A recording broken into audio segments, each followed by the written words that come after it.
Alright guys, today we're going to talk about job hazard analysis. And really the overall purpose of a job hazard analysis is to make the person who's doing the work slow down and think about the hazards that they may face as they do their job. Now, you may hear this referred to as a job safety analysis, job site analysis. There are different things, but generally they use the acronym JSA or JHA. We're going to use JHA, obviously. This is actually a JHA that I have borrowed and modified from a construction company. I've made it a little bit less construction centric. You'll see that I've changed some things here. So let's go through a blank one, and then we will walk through an example one that I've done for changing the oil in my vehicle, which I need to get to. it's overdue. So we've got some basic information here at the top, and it should be reviewed generally by a supervisor. You have your principal steps, so you want to break down the task into its main components, its main steps.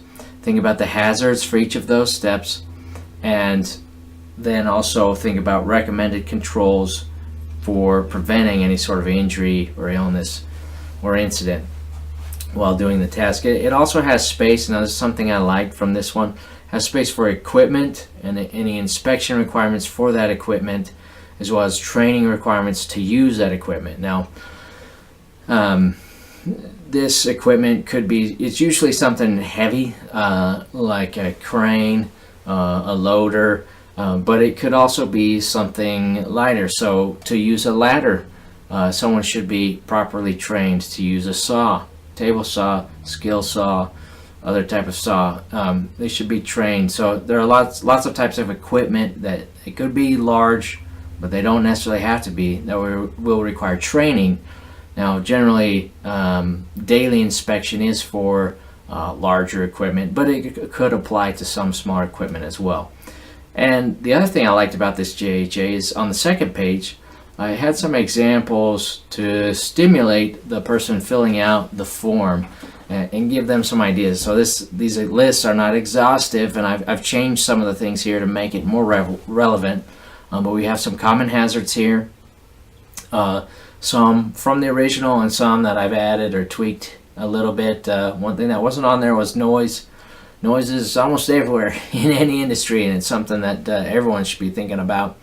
Some common controls. Now, I haven't included elimination and substitution. I think it's important for everyone to think about those, but for the worker who's filling out the JHA, they are not in a position to implement an elimination or substitution control. That is something that needs to come from mid or upper management, engineers, purchasers, and safety personnel. And so I've tried to include things here that might be more helpful for the person who's actually filling this out.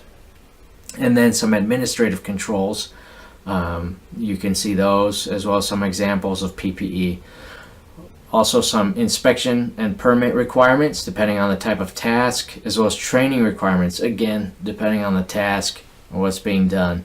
I also like that this one had a risk assessment matrix like the one that we have used in class. I've tweaked it a little bit from the original, made it more like the one that we use, and I've tried to make it a little bit more intuitive in terms of what the words mean. So let's take a look at our example for oil changes. Now, I am not a master oil changer. I'll say that right now. I've got my basic information up here, and if you've seen what I drive, it's nothing special. And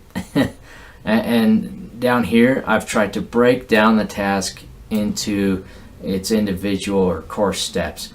So I use some Rhino ramps that I drive my vehicles up on to change the oil. I'm not sure if those are recommended. It just gives some more space. So you want to make sure you have a clean work surface and don't rush things. You could have a slip or trip. You drive the vehicle onto the ramps. Now this is something that's one of the more dangerous parts of this. You should have a spotter. Don't rush and use your mirrors or cameras. And when you're done, definitely set the parking brake, put it in park, turn off the vehicle. But you can drive off the ramps, as I've discovered. Anyway, I'd rather not do that again. You lift the hood. You could have some pinch points even before you get it lifted, but then also crushing if you don't properly brace the hood. Your head or your hand or some other body part that you stick up there. So make sure you brace it properly. Remove the oil plug. So now we're actually under the vehicle. Before we do that, we really want to make sure that we place chocks behind the wheels and in front of the wheels so that it's not going to go anywhere, just in case. And then I've put a jack underneath, but you could even use cinder blocks. They might be better than a jack. I just don't have any handy.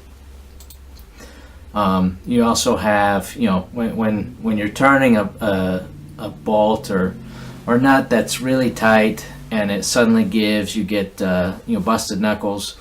So that's something to be aware of. Either get better tools or there are gloves that actually protect the backside of the hand. So then you're going to drain all the old oil, and if you're not careful, oil gets everywhere. It could get in on your skin, in your eyes, even in your mouth, depending on where else it's gotten.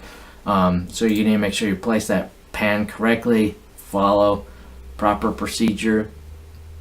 And at any point when we're under the vehicle, it could come down or roll over us, so we want to be aware of any crushing. So we put the oil plug back in. Again, crushing or contusion, busted knuckles, so we follow some of the same practices. We got to add the new oil, and that's important that comes after the oil plug is back in. We don't want to waste 5 quarts of oil onto into our pan. The hood could come down, so we need to make sure we have proper bracing. The vehicle could roll over us or backwards if we're not careful, so we need to make sure we chock. Close the hood, again crushing, and drive the vehicle off the ramps, which again it's possible to drive off, and it can bounce, and so I think a strain of your neck or something might be possible. Not sure, but again, make sure you follow procedure. Don't rush, and use your mirrors, or if you have cameras on your vehicle, use those. So that's a quick example of JHA. Again, what I want you to remember is that a JHA it's a way for us to document hazards for a task, but again, I think primarily it's so that people performing the task will slow down, take 5 or 10 minutes to fill one of these out and think about those hazards before they actually start their job. That may be one of the most valuable parts of doing a JHA.